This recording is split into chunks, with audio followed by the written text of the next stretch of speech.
जय माता दी। दोस्तों, ज्योतिष शास्त्र में आप सबका स्वागत है। ज्योतिष शास्त्र में हमारा जो विषय चल रहा है शनि महाराज से संबंधित है। शनि जीवन काल में किस प्रकार का प्रभाव आपको देते हैं, अभी तक हमने ये 6th हाउस तक यानी कि 6ठे स्थान तक के वीडियो आपको बताए हैं। आज का हमारे 7वें भाव में अगर शनि महाराज बैठे हैं तो जातक को कुंडली में, किसी भी कुंडली में 7वें भाव में अगर शनि बैठे तो जातक को किस प्रकार का फल प्रदान करेंगे, इस विषय की चर्चा आपसे करेंगे। दोस्तों, अभी तक अगर आपने हमारा ये YouTube चैनल सब्सक्राइब नहीं किया है तो इसे सब्सक्राइब करिए, लाइक और शेयर करना भी ना भूलें और हमारे बेल आइकन को ज़रूर दबाइए ताकि जो आने वाली नई वीडियो रहती है उसका नोटिफिकेशन आपको मिल सके। तो शुरू करते हैं। 7वें स्थान में स्थित शनि महाराज जातक को किस प्रकार का फल प्रदान करते हैं। यहाँ पर शनि का जो प्रभाव है काफ़ी तौर पर अच्छा देखा जाता है, अच्छा माना जाता है, क्योंकि यहाँ पर बुध और शुक्र से इस ग्रह का संबंध होता है जो दोनों ही शनि के मित्र हैं। तो कुल मिला के ये अपना जो फल प्रदान करते हैं जातक को वो काफ़ी तो हद तक ज़्यादातर अच्छा ही प्राप्त होता है, क्योंकि इस घर में शनि बहुत अच्छा परिणाम देते हैं। शनि से जुड़े व्यवसाय जैसे मशीनरी और लोहे से संबंधित कोई सामान होता है, अगर जातक इससे रिलेटेड कोई काम करता है तो जातक को बहुत ही लाभदायक सिद्ध होगा, बहुत प्रॉफिटेबल होगा। ऐसे जातक को अपनी पत्नी से भी अगर अच्छे संबंध रखता है तो उसका जीवन में भविष्य और भी उज्जवल रहता है। वो अमीर और समृद्ध होता जाएगा और अमीर बनता जाएगा, और साथ ही उसकी आयु लंबी रहेगी, स्वास्थ्य अच्छा रहेगा और जीवन का संपूर्ण आनंद लेगा। और साथ ही अगर बृहस्पति पहले घर में स्थित है तो ऐसे जातक को सरकार की तरफ से भी कई तरह का लाभ प्राप्त होता है। यहाँ पर स्थित बृहस्पति शनि को, जो 7वें स्थान में बैठे शनि हैं, बहुत सपोर्ट करते हैं। गवर्नमेंट से रिलेटेड, सरकार से रिलेटेड जो भी आपके कोई कार्य बन रहे हैं, आप करना चाहते हो तो उससे आपको अवश्य ही लाभ प्राप्त होगा, सपोर्ट मिलेगा। हाँ, अगर जातक यहाँ पर व्यभिचारी हो जाता है या शराब मदिरा मांस का सेवन करना शुरू कर देता है तो यहाँ पे शनि नीच के हो जाते हैं मान लीजिए, तो यहाँ पे उल्टा प्रभाव शुरू हो जाएगा, दुष्प्रभाव, बुरा असर जीवन में। यानी कि जितनी भी सारी चीज़ें हमने अच्छी बताई है तो यहाँ पर उसका विपरीत परिणाम मिलने लगेगा। घर से, व्यवसाय से, शरीर से, मन से, सब जगह पे उनको तकलीफ़ें आनी शुरू हो जाएगी। और साथ ही ऐसे जातक को जो नज़र है, आंखें है, उसकी दृष्टि पर भी बुरा असर देखने को मिलेगा।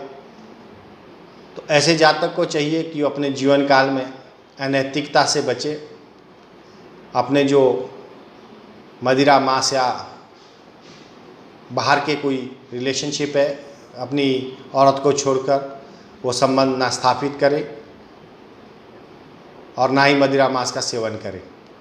ऐसे जातक को अपने जीवन काल में अगर किसी भी जातक को, जिस भी जातक की कुंडली में 7वें स्थान में शनि महाराज बैठे हैं, तो ऐसे जातक को वहाँ पर जो उपाय हम बताते हैं वो उपाय अपनाने चाहिए ताकि उनके जीवन काल में आ रही जो प्रॉब्लम्स है वो दूर हो सके। और किसी भी तरह की अगर परेशानियां हैं तो जो नेगेटिव एनर्जी हमें बुरा इम्पैक्ट डाल रही है वो भी आपका दूर हो जाएगा। तो उपाय आप नोट करिए, बहुत ही साधारण उपाय होते हैं। और जो हम उपाय आपके लिए बताते हैं, अगर मान लीजिए आपके भाई बहन वो स्वयं खुद नहीं कर पाते हैं, माता पिता खुद नहीं कर पाते हैं, तो आपके जो खून से संबंधित परिवार के जो सदस्य है कोई भी एक दूसरे के लिए उपाय कर सकते हैं। ऐसा ज़रूरी नहीं कि ऐसे उसी जातक को ये उपाय करने होते हैं।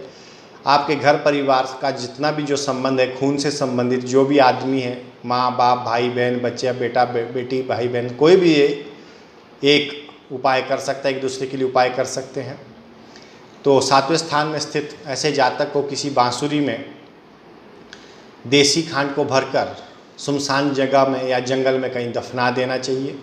अगर इससे संबंधित ऐसी कोई जीवन काल में परेशानी आ रही, जिस भी जातक की कुंडली में 7वें स्थान में शनि जी बैठे हैं, शनि महाराज बैठे हैं, और साथ ही ऐसे जातक को काली गाय की सेवा करनी चाहिए। देखो, इसमें जो उपाय बताए जाते हैं, अगर हमने काली गाय बोला है तो काली गाय की ही सेवा करनी है आपको, ना कि सफ़ेद गाय की। ना लाल गाय की। यहीं पर लोगों को धोखा हो जाता है कि गौ पालन करना तो बहुत अच्छी बात है, हम भी कहते हैं कि गौ पालन करना, गौशाला में दान करना बहुत अच्छा है, लेकिन आपको शायद ये पता नहीं होता है कि आपको जीवन काल में किन चीज़ों का दान और किन किन चीज़ों के लिए आपको करना है, या किन किन वस्तुओं से संबंधित आपको उपाय, किस जानवर को किस रंग में या किस इंसान को, और इस इंसान में भी उसमें कौन जिसके लिए वो दान सूटेबल होगा, ये जानकारी हर मनुष्य को नहीं मालूम होती है। जो पुण्य करने वाले भी होते हैं, अच्छा कर्म करने वाले भी होते हैं, ज़्यादातर उन लोगों को भी ये पता नहीं होता है। तो इसलिए दान भी आपको वही करना चाहिए जो आपके जीवन काल में जन्म कुंडली पर आधारित, ग्रहों पर आधारित आपको दान बताया गया है। कोई भी मनुष्य नहीं तो कहीं भी किसी भी प्रकार का दान कर देते हैं, और जो जीवन में उनकी अच्छी चीज़ें आने वाली थी वो चीज़ें खराब होने लगती हैं। उनकी अपनी खुद की आर्थिक स्थिति, परेशानियां या घर गृहस्थी और बिगड़ी हुई रहती है, कठिनाइयों का सामना करते रहते हैं, लेकिन जीवन भर उन्हें पता नहीं चलता कि हमें ये चीज़ों का तो दान कभी किसी को देना नहीं था, ये चीज़ें तो हमें कभी किसी को फ्री में बांटनी नहीं चाहिए थी, फिर भी आप जीवन काल में उसे बांटते आए। तो कहने का तात्पर्य वही है, हमें दान भी वही देना चाहिए जो हमारे लिए ज्योतिषाचार्य, आप संपर्क करिए एक अच्छे ज्योतिषाचार्य से, वो आपको संपूर्ण आपके जीवन काल की जो जन्म कुंडली है उसके बारे में आपको पूरी जो भविष्यवाणियाँ हैं आपकी, या पास्ट प्रेजेंट है, वो आपका संपूर्ण जानकारी आपको प्राप्त हो जाएगी।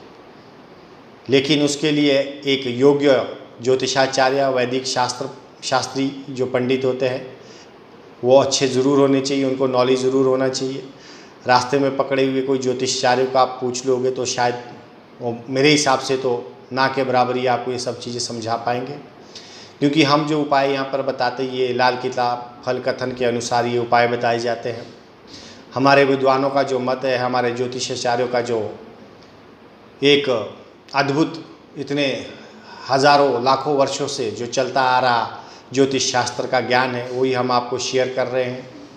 तो इसे आप साधारण ना समझे, ये ज्योतिषाचार्य जो हम आपको बताते हैं कि आपके पास एक अच्छा श्रेष्ठ या अच्छा जानकार ज्योतिषाचार्य होना भी अनिवार्य है, नहीं तो आप गुमराह हो जाओगे, ज़िंदगी में तकलीफ़ें आएंगी, बढ़ती जाएगी। तो हमारी जो नेक्स्ट सीरीज़ होगी, शनि 8वें भाव में जातक को किस प्रकार का फल प्रदान करते हैं, ये नेक्स्ट वीडियो आएगी। ये सीरीज़ हमारी बन रही है प्रथम भाव से द्वादश भाव तक, शनि से संबंधित। तो दोस्तों, अगर आपको मेरा ये वीडियो पसंद आए तो शेयर ज़रूर करिए। माता रानी सबको सुखी रखे, स्वस्थ रखें, और परिवार में आपके खुशहाली बनी रहे, यही कामना के साथ आज का विषय मैं यहीं पे समाप्त करता हूँ। जय माता।